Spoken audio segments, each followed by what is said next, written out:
പക്ഷിപ്പനിക്കെതിരെ Nipah ഷിഗല്ലയ്ക്കെതിരെ പൂർണ്ണ സജ്ജമെന്ന് ആരോഗ്യമന്ത്രി K Muraleedharan വെളിപ്പെടുത്തുന്നു. അദ്ദേഹത്തിൻ്റെ വാർത്താ സമ്മേളനത്തിലേക്ക്.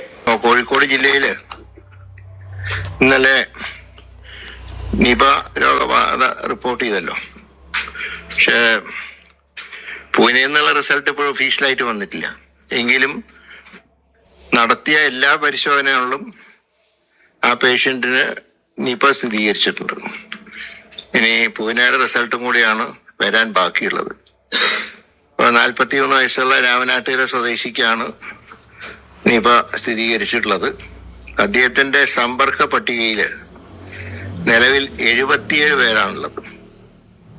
അതിൽ 58 പേര് ആരോഗ്യ പ്രവർത്തകരാണ്, 14 പേർ കുടുംബാംഗങ്ങൾ, 5 പേർ സുഹൃത്തുക്കളും സഹപ്രവർത്തകരും.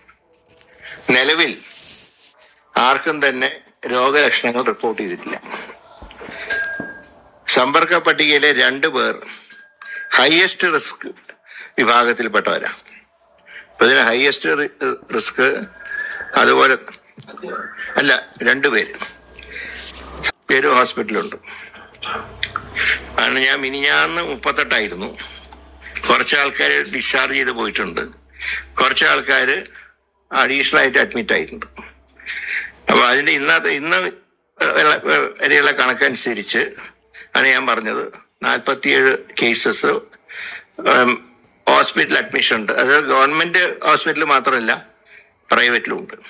അപ്പോൾ അതുപോലെ കോഴിക്കോട് 3 പേരെയാണ് മുമ്പ് അഡ്മിറ്റ് ചെയ്തവർ പോയിട്ടുമുണ്ട്.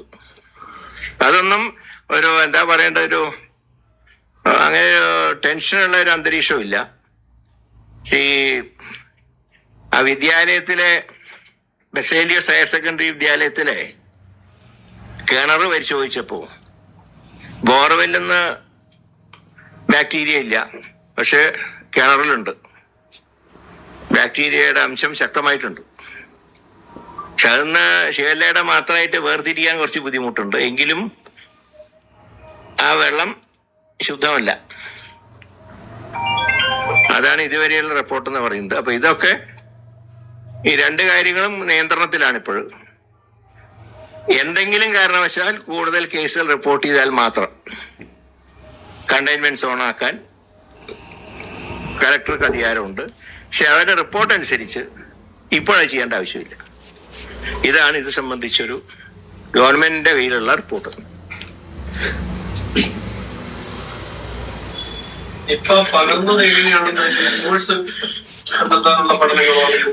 അതായത് ഇതുവരെ നടത്തിയ ഒരു പഠനത്തിൽ ഈ മെയ് മാസം മുതൽ സെപ്റ്റംബർ വരെ ഇതിന്റെ ഒരു ഇണചേരൽ സന്ദർഭമാണ്. ഈ സന്ദർഭങ്ങളിൽ കൂടുതൽ ജനങ്ങൾ വിജിലന്റ് ആവേണ്ട ഒരു സന്ദർഭമാണ്. അതായത് ഇതിനെ കല്ലെറിയോ ഉപദ്രവിക്കാൻ നോക്കുമ്പോൾ ഇത് ചിറകിട്ടടിക്കുന്നതും വിസർജ്യ വസ്തുക്കളൊക്കെ രോഗം പരത്താൻ ഇടയാക്കും. ഇപ്പൊ വീട്ടിലൊരു വവ്വാലിന്റെ ഇതുണ്ടെങ്കിൽ ഉടനെ ബന്ധപ്പെട്ട അധികാരികളെ അറിയിക്കുകയാണ് ചെയ്യേണ്ടത്. അതിനെ കല്ലെടുത്തെറിയോ, അതിനെ കല്ലെടുത്തെറിയുമ്പോൾ ചിറക് വീശി ഇതാക്കുമ്പോൾ സ്വാഭാവികമായിട്ടും രോഗം വരാൻ സാധ്യതയുണ്ടെന്നാണ് ഇതുവരെ നടത്തിയ പഠനങ്ങളുടെ റിപ്പോർട്ട്. അപ്പോൾ വിജിലന്റ് ആവേണ്ടത് ഇപ്പൊ ഈ കേസ് നെഗറ്റീവ് ആണെങ്കിൽ ഇപ്പോ ഭാവിയിൽ ഇത് പറന്നില്ലെങ്കിൽ പോലും ഈ മാസങ്ങൾ ശ്രദ്ധിക്കേണ്ട മാസങ്ങളാണ്. മെയ് മാസം മുതൽ സെപ്റ്റംബർ വരെ ലഭ്യമായിട്ടുള്ള പഠന റിപ്പോർട്ടാണ്. ഇനിയിപ്പോ കൂടുതൽ ഇത് സംബന്ധിച്ച് ഗവേഷണങ്ങൾ നടക്കുന്നുണ്ട്. കാരണം ഇതിങ്ങനെ 2 സന്ദർഭത്തിലാണ് ഇത് കൂടുതൽ അപകടകാരിയായിട്ട് മാറിയത്. ഒന്ന്, ഇതിന്റെ ഫസ്റ്റ് റിപ്പോർട്ട് ചെയ്ത 2018 അല്ലേ, 2010 ഏറ്റവും അധികം അപകടം ഈ രോഗം മൂലം ഉണ്ടായത്. ഇതിലെ ശ്രദ്ധിക്കേണ്ട ഒരു കാര്യം, ഗോഡൌണുകൾ വൃത്തിയാക്കുമ്പോൾ അദ്ദേഹത്തിന് പറ്റിയത് അദ്ദേഹത്തിന്റെ ബിസിനസ് ആവശ്യത്തിന് ഒരു ഗോഡൌൺ വാടകയ്ക്ക് കൊടുത്തു. അത് അദ്ദേഹം ആണ് ക്ലീൻ ചെയ്തത്. ആ സന്ദർഭത്തിൽ അവിടെ വവ്വാലിന്റെ അവശിഷ്ടങ്ങൾ ഉണ്ടായിരുന്നു എന്നാണ് പറയുന്നത്.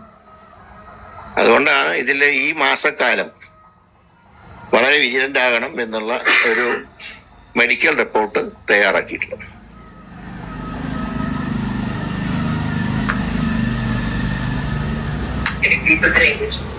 Yeah, that is after this.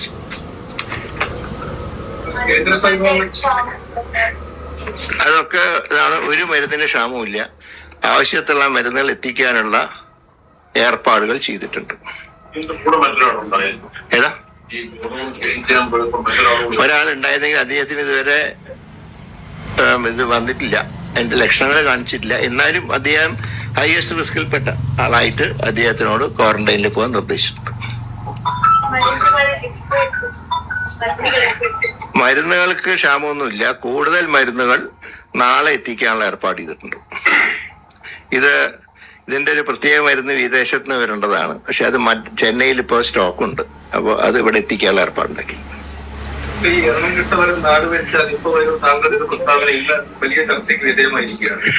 ഇപ്പൊ ഇതിന്റെ ഈ ബാക്കിലത്തെ കണ്ടില്ലേ, സർക്കാരിന്റെ ഒഫീഷ്യലാണ്.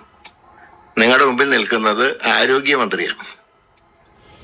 കെ മുരളീധരൻ പ്രതിപക്ഷത്തിലുള്ളപ്പോ പറഞ്ഞത് ഈ ഇരിക്കുന്ന സീറ്റിന് ബാധകമല്ല.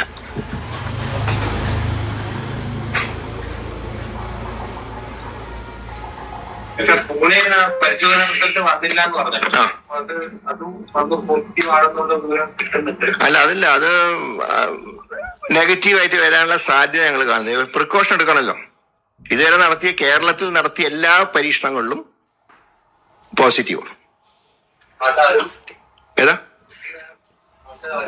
അദ്ദേഹത്തിന്റെ ആരോഗ്യസ്ഥിതി വലിയ കുഴപ്പമില്ലാണ്ട് അദ്ദേഹം പക്ഷെ വെന്റിലേറ്ററിലാണ്.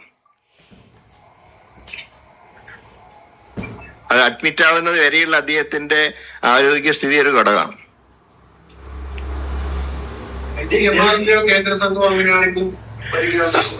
അത് വരേണ്ട, ഞങ്ങൾ റിപ്പോർട്ട് ചെയ്തിട്ടുണ്ട് കേന്ദ്രത്തിൽ. കേന്ദ്ര ആരോഗ്യ മന്ത്രാലയത്തിൽ റിപ്പോർട്ട് ചെയ്തിട്ടുണ്ട്. അവർ വന്ന് വരുന്നതിലൊക്കെ ഞങ്ങൾക്ക് യാതൊരു വിരോധമില്ല. ആരും വന്ന് പരിശോധിക്കുന്നതിനും കുഴപ്പമില്ല. എല്ലാ ചെയ്യാവുന്ന പ്രിക്കോഷനുകളും ആരോഗ്യ വകുപ്പ് ചെയ്തിട്ടുണ്ട്.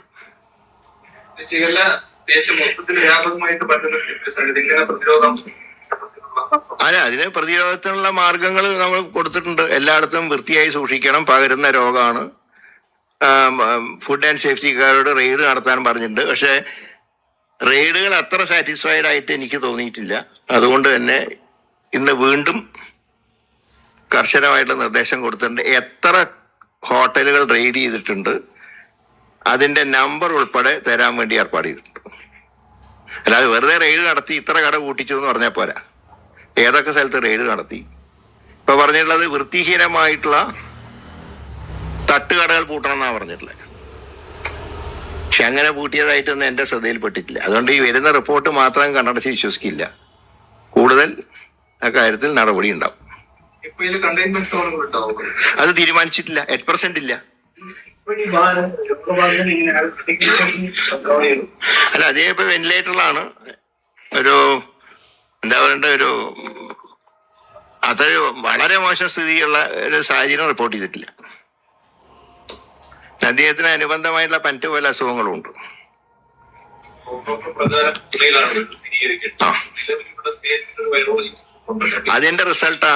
അതിന്റെ റിസൾട്ടും പോസിറ്റീവാണ്.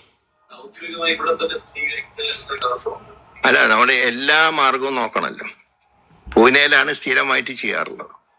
അപ്പൊ അതാണ് ഇപ്പൊ സെൻട്രൽ ഗവൺമെന്റ് ഒക്കെ അത് കൺസിഡർ ചെയ്യുന്ന അതാണ്. അതുകൊണ്ടാണ് പറഞ്ഞത് അതിന്റെ താഴെയുള്ള എല്ലാ ഘടകങ്ങളിലും പോസിറ്റീവ് ആയത് കൊണ്ടാണ്. അല്ലെങ്കിൽ അവിടുന്ന് വരുന്നവരെ കാത്തു നിന്ന രോഗം പടരില്ലേ. ഇനിയിപ്പോ തന്നെയാണ് എന്നുള്ളൊരു രീതിയിലാണ് ഗവൺമെന്റ് മുന്നോട്ട് പോകുന്നത്.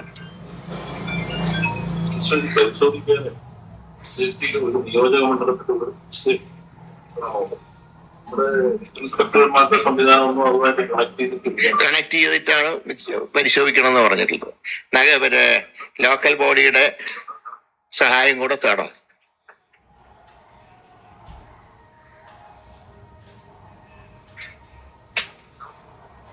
ഈ രാമനാട്ടുകര ഈ വിഷയത്തിൽ തന്നെ ഞാൻ എം എൽ എ ആണ് വിളിച്ച് സംസാരിച്ചിരുന്നു. റിയാസാണ്. അദ്ദേഹം കലക്ടർ ബന്ധപ്പെടാൻ പറഞ്ഞിട്ടുണ്ട്. എല്ലാ ജനപ്രതിനിധികളുമായിട്ട്. രാമനാട്ടുകര ഫറൂഖ് മുനിസിപ്പാലിറ്റി ഉണ്ട്, കോർപ്പറേഷൻ ഉണ്ട്. എല്ലായിടത്തും ജനപ്രതിനിധികളെ എല്ലാ കാര്യങ്ങളും അറിയിക്കണം എന്ന് കലക്ടർക്ക് നിർദ്ദേശം കൊടുത്തിട്ടുണ്ട്. എം എൽ എനെ ഞാൻ തന്നെ ഫോണിൽ വിളിച്ചു. അദ്ദേഹം കോഴിക്കോട്ടേക്കുള്ള യാത്രയിലാണ്. ഇതറിഞ്ഞപ്പോൾ അദ്ദേഹം തിരുവനന്തപുരത്ത് അങ്ങോട്ട് പുറപ്പെട്ടിട്ടുണ്ട്. എല്ലാവരെയും കണ്ടെത്താൻ അതാണ് ട്രൈ ചെയ്തുകൊണ്ടിരിക്കുന്നത്. എന്താ അറിയോ, ഇയാൾ അവിടെ പോയിട്ട് MRI സ്കാൻ എടുത്തിട്ടുണ്ട്, എക്കോ എടുത്തിട്ടുണ്ട്, വേറെ ക്രിസന്റ് ഹോസ്പിറ്റലും പോയിട്ടുണ്ട്. അതുകൊണ്ടാണ് റൂട്ട് മാപ്പ് പ്രസിദ്ധീകരിച്ചത്. അതുമായിട്ട് ബന്ധപ്പെട്ടവരെ ചിലർ സ്വയം ക്വാറന്റൈൻ, ഇപ്പൊ കണ്ടുപിടിക്കാൻ കഴിയാത്തവർ സ്വയം ക്വാറന്റൈനിൽ പോവാം. കണ്ടുപിടിച്ച് ഇത്രയാണ് റിസ്കിന്റെ ഹയസ്റ്റ് റിസ്കും ലോവസ്റ്റ് റിസ്കും. അതിന്റെ ഇപ്പൊ ലഭിച്ചിട്ടുള്ള കണക്കാണ്, ഇന്ന് 4 മണിയുള്ള കണക്കാണ് ഇപ്പൊ പറഞ്ഞത്. കാലിക്കറ്റ് അവിടെയും പോയിട്ടുണ്ട്. അതായത് കഴിഞ്ഞ മെയ് മാസം മുതൽ 10-ാം തീയതി മുതൽക്കാണ് കിട്ടിയ വിവരം. 10-ാം തീയതി മുതൽക്ക് കക്ഷി എല്ലായിടത്തും കറങ്ങിയിട്ടുണ്ട്. ഇത് അസുഖം കാരണമാണ്, മറ്റൊന്നുമല്ല. പനി വന്നു, ഡോക്ടറെ കാണിച്ച് പനിക്കുള്ള മരുന്ന് വാങ്ങി, വീണ്ടും പനി വന്നു. അപ്പോഴാണ് ഈ രോഗത്തിന്റെ സംശയം ഉണ്ടാകുന്നത്. ശരി. പിന്നെ ക്വാറന്റൈനിൽ പ്രവേശിക്കാനുള്ള KHRWSന്റെ ഒഴിഞ്ഞ കെട്ടിടമുണ്ട്, അവിടെ ഏർപ്പാട് ചെയ്തിട്ടുണ്ട്, പ്രത്യേക സോണായിട്ട് വെച്ചിട്ടുണ്ട്.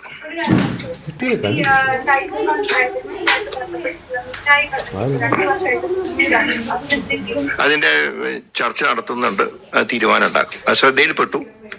അത് വീണ്ടും തുറന്നു നടത്താനുള്ള കാര്യങ്ങൾ തീരുമാനിച്ചിട്ടുണ്ട്.